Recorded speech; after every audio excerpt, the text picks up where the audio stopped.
Amen? Muna nga, kanyang tapad, ina siya nga, thank you, pinagbuban na.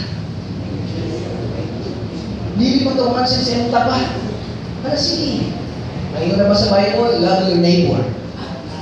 Dapat yun, worst, love your enemy. Yung tapad, hindi mo enemy mo, enemy pinagkakaliso ka na ilaw. Pero yung Bible, love your enemy. Kung tapad, hindi ka kalingi, hindi mo tapad. Thank you for coming. Salamat, Ina. Amen? Amen? Are you blessed of our church? Now, let's go with the next slide. Now, here in my home church, we always preach about the finished work of Jesus. Say finished work.